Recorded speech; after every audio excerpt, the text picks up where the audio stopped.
morning, everyone. Sorry to hold you out.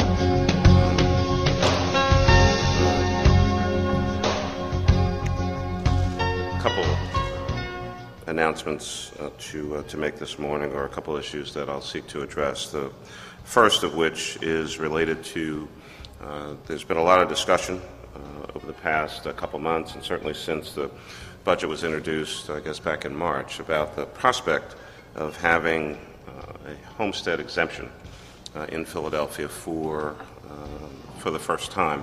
There's been discussion about this in the past. I think everyone knows that we're seeking formal authorization from the state, which we must. Philadelphia is the only county in the Commonwealth that is not a participant in the Homestead Exemption program.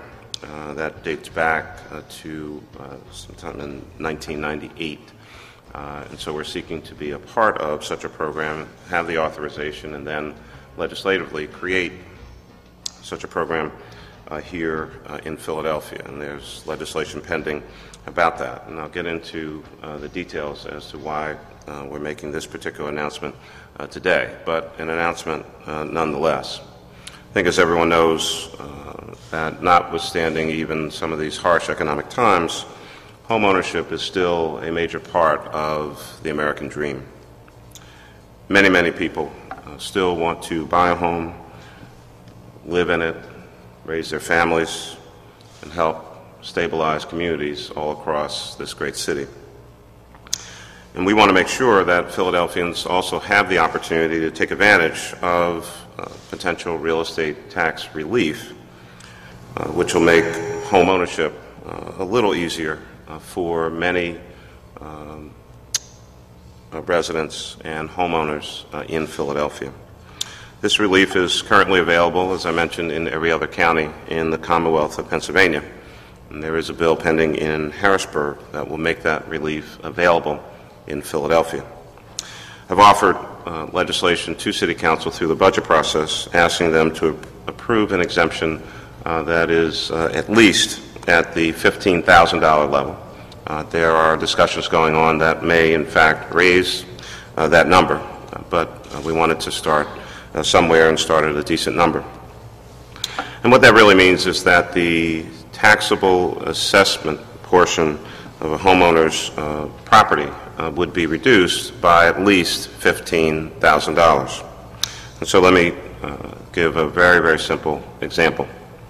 If your home was assessed at $100,000 and you sign up for the homestead exemption, at least as it's currently proposed, your actual value upon which we would base ultimately your tax bill would be on an $85,000 assessed value, not the $100,000 assessed value. And let me also make clear that should you participate in this program, and we want to encourage all homeowners to do so, the actual value of your home is not reduced in any way, shape, or form. That is merely for tax calculation purposes. Now, these are real savings for homeowners here in Philadelphia. There are no income requirements that we've proposed. There are no age limitations that we've proposed either. And there really is no reason why every homeowner in the city shouldn't sign up for this.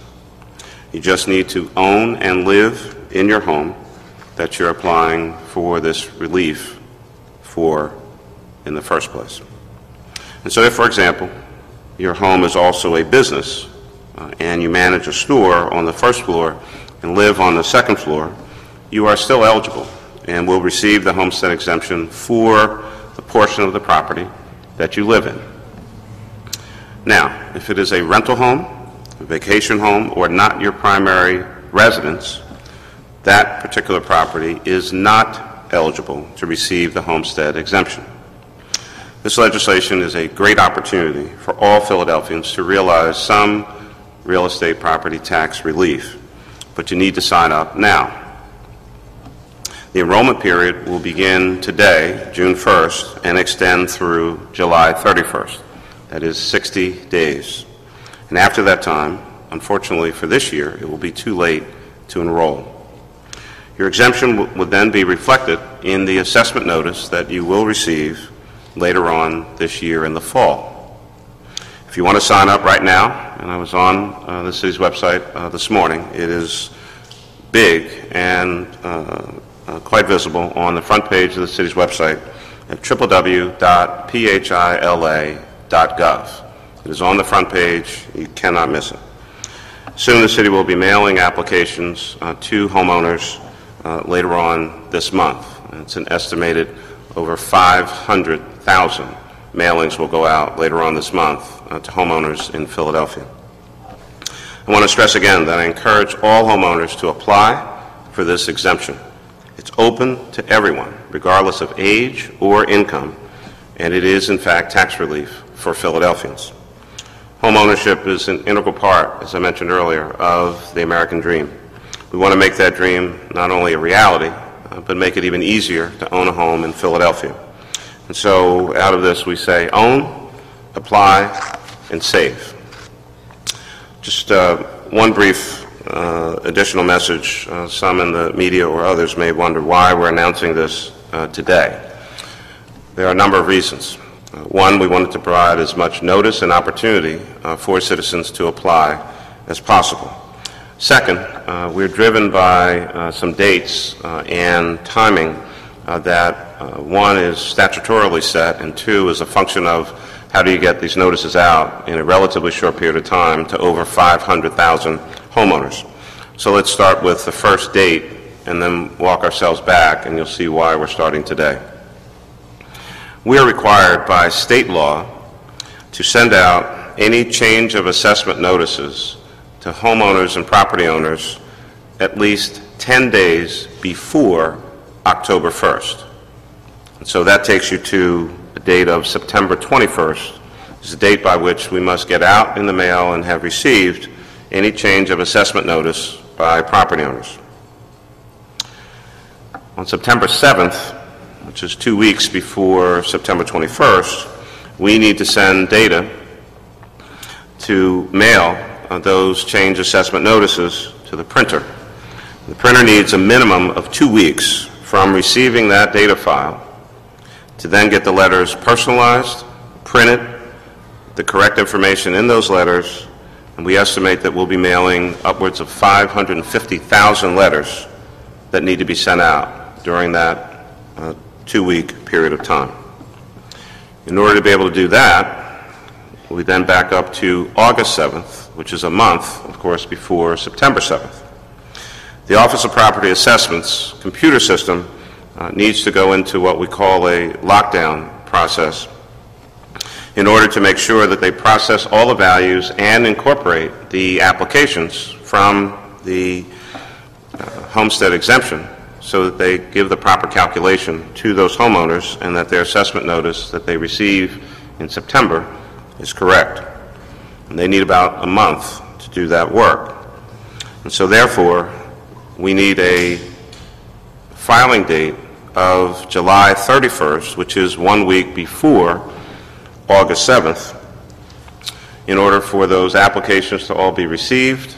We'll have 1 week to process them all, to get them to the Office of Property Assessment by August 7th, for them to get that information to calculate it and get it over for mailing by September 7th, and then out the door to be received by September 21st, which again is in accordance with the 10-day notice requirement prior to October 1st. If you take all of that into consideration, you see that we end up with a filing deadline of July 31st, and we want to give 60 days of opportunity for people to file, and therefore 60 days from July 31st, of course, is June 1st. That's why we're making this announcement today. That's why the city's website has the information. You can download an application, and I've actually talked to at least one person who has already filed. That's the story. And we just want to make sure that all citizens have the opportunity and a decent amount of time to file the application, get the information in, and go from there. Lastly, let me thank a couple folks who have worked diligently to make this happen. That would be Marissa Waxman, Anna Wallace-Adams, and Desiree Peterkin Bell, and some really great folks over at Central Duplicating that helped with producing these materials in a very, very short period of time. But they are very, very nice. With that, I'll be glad to take any questions from the news media. Dollars, how much is this $15,000 worth to the taxpayer? In other words, if take your $100,000 example, if they go down to $85,000, how much is that going to be in tax savings? Until we have I think the correct answer to that is until we actually have that assessment notice that we can send to that homeowner in the fall, it's not possible for me to answer that question. But I think the simple math here is that an assessment on $100,000 is going to be higher than an assessment on $85,000 of property value, and there is a savings. And so whatever the savings is, at least where I come from in West Philly, savings is savings. And if you have an opportunity to get that savings, we want to encourage folks to apply. Mailings, do you anticipate any broadcast or billboard? We are hopefully anticipating that we'll at least be able to announce this 2, 3, 4 times a day on KYW. So thank you for making that offer. We plan a series of PSAs for both radio and television. We expect to have similar materials on the city's public access television station, Channel 64. We will have printed materials soon in a variety of public facilities. And so, for instance, at all of our libraries, the materials about Homestead Exemption will be available. Many other public buildings will have all of these materials. We'll get them out, of course, to elected officials. We plan to do our best, quite honestly, to bombard the city and bombard people with this information multiple times so that everyone knows that this relief is available. We will use, of course, social media as well. We want to ask our civic organizations, our religious community, our business community to get information to their constituents, their parishioners, to their employees, and certainly we plan information blasts to our own public employees. We will utilize every possible mechanism we can to get this information out as far and wide and multiple times as we can. And thank you again for the generous offer from KYW. From a political standpoint, the fact that you're starting now, have you made that clear to the state lawmakers, the heads of the caucuses, so they're not bothered in any way, or might not view this as presumptuous to get this started now? Yeah, I mean, we've tried. I would hope not. I mean, it's an opportunity for people to save money. You know, I think regardless of what political camp anybody might be in, I've yet to meet an elected official who wasn't interested in helping his or her constituents save money. So I think there is really no politics to this, or I'm hopeful that there won't be. We still need, obviously, legislation to pass, but we don't want the citizens of Philadelphia. I'm eternally optimistic about this and many other things that we're working on. We at least want to provide the opportunity to apply for something that is good, and I get the impression that at least on Homestead Exemption, there seems to be a fairly decent consensus around the idea. We'll have further discussions about the actual level, but I don't know that there's anyone who is at this point debating whether we should have one or not. I think the discussion is around how much. Specifically to any potential backlash that you're starting it now prior to legislative approval.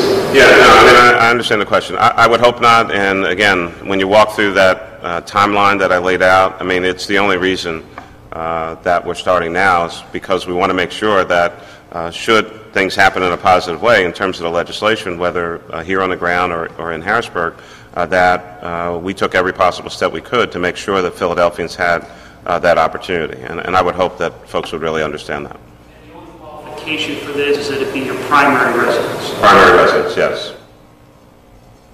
You alluded to potential for some property owners, some gray area if they have both primary residence and a retail component.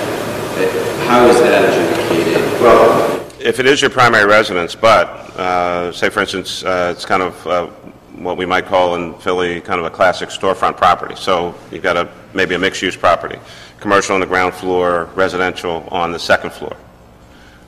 Then you get into kind of some proportionality because the homestead exemption is about the living residential space as opposed to the commercial space. So, I mean, I hate to kind of totally go off script with an example, but I mean, if the square footage, I guess, were the same, first floor, second floor, then, you know, I guess in theory, at least, it would be half.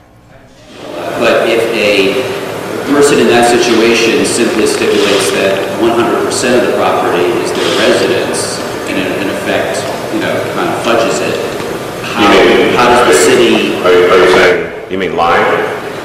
It's a gray area, someone didn't understand. Maybe they're not intentionally lying. Maybe they're not clear that they don't live in the commercial space where the groceries are? Is that what you're suggesting? How do you catch them? I think if we had a concern about that, we'd probably, for instance, I mean, there are a couple things. If for some reason a red flag went up about a particular property, it would be my expectation that the fact that we're going through the reassessment process and we've had people out in neighborhoods all across the city, that, you know, our records might indicate that this is, you know, a partial commercial property or something like that. Obviously, a site visit could come about. There is always that people could just be honest. You know, I'd like to think that most folks in the city actually are. Most people do follow the rules. So, I mean, I think we can figure that out. It would be the OPA cross-checking. It could be OPA, it could be revenue. I mean, there could be any number of signs that will, red flags that will pop up that indicate that, you know, this is not, you know, kind of your classic row house building. If, you know, maybe there's a business privilege, we don't call it that anymore, a business license associated with that particular property. We would kind of wonder, in most instances, you know, why would there be a business license attached to a property, and maybe that sends up a red flag as well.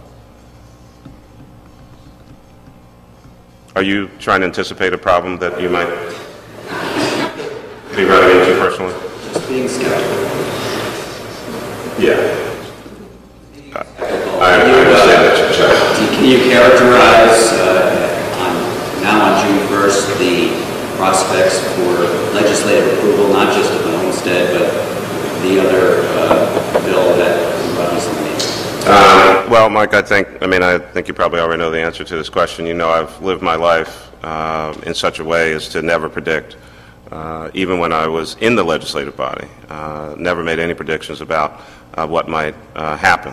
We are certainly hopeful, of course, that some very positive things will happen, and continue to work with Council President and Council members to achieve a positive outcome. But I'm not going to make any predictions other than we're going to keep working hard to make sure that we get a budget done, fix the property assessment system, and certainly try to provide funding for our public education system here.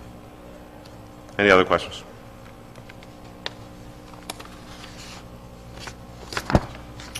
Okay. Let me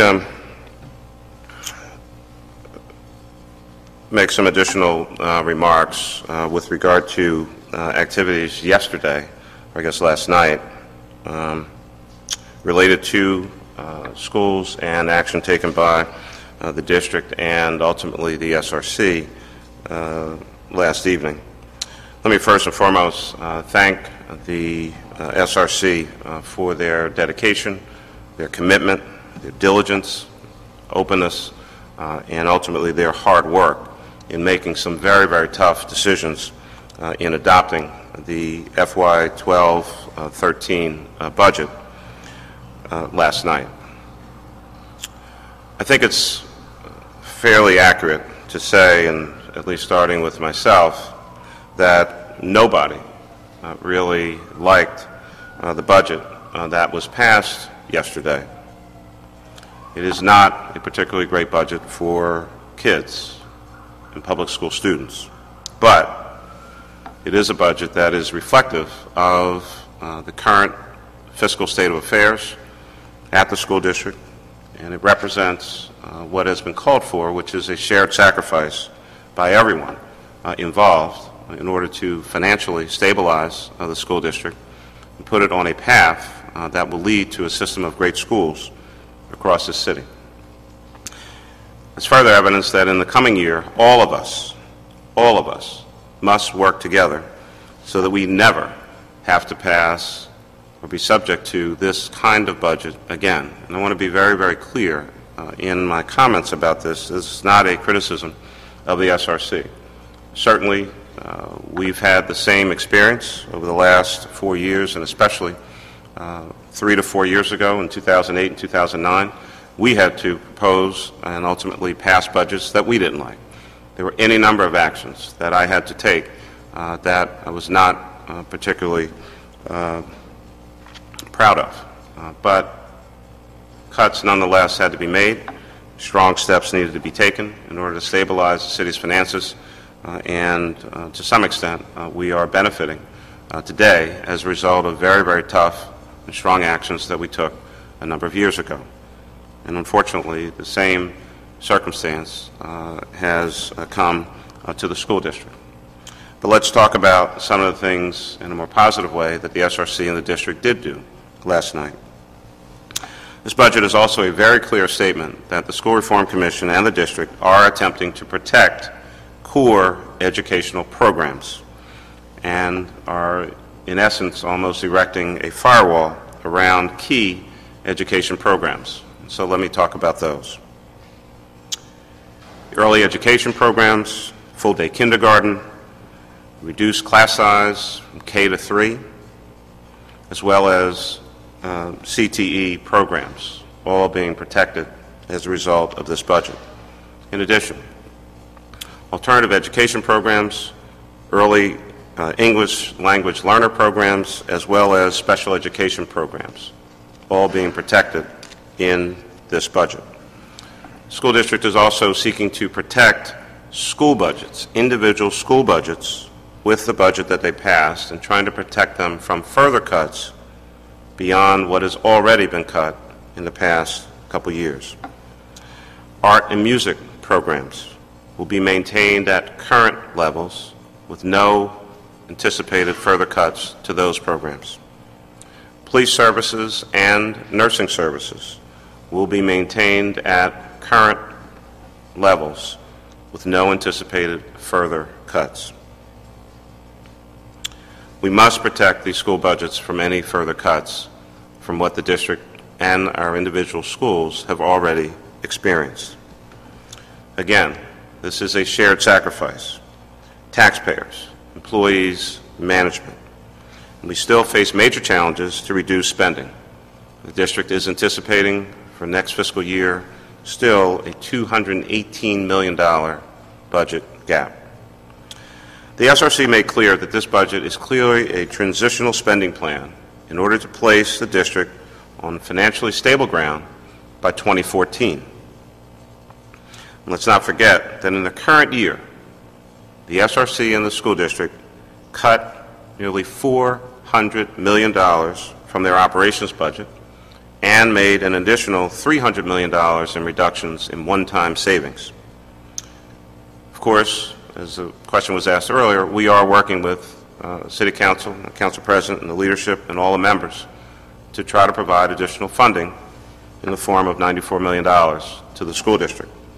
We're also in conversation, of course, with members of the General Assembly on ways to restore some of the proposed cuts in funding to the school district. I believe, and we believe, that both the city and the state can and must step up with critical funding at this time. The budget passed last night is just the first step in a series of significant changes that will be required to prepare the School District of Philadelphia for a sustainable future. We know that we need to reduce the number of buildings in the school district's inventory. We know we need to reorganize the way we support schools so that educational decision-making is closer to the classroom, that principals and teachers are more empowered to make the decisions that need to be made because learning ultimately takes place in a classroom. And teachers and parents and principals, and the whole community here in Philadelphia must be at the center of this organized and reorganized system because that's where the real difference is made in student learning. And so it was a tough circumstance last night. The school district is being diligent, they're being mindful, making tough decisions that unfortunately need to be made. But we should do all that we can to make sure that we never, ever find ourselves in this kind of situation or circumstance again, and do all that we can to make sure that children and teachers in the classroom have as much support as possible to ensure that young people can learn, that they are safe, and that they can go on and become productive Philadelphians and help the city be the great place that we want it to be. Are there any questions?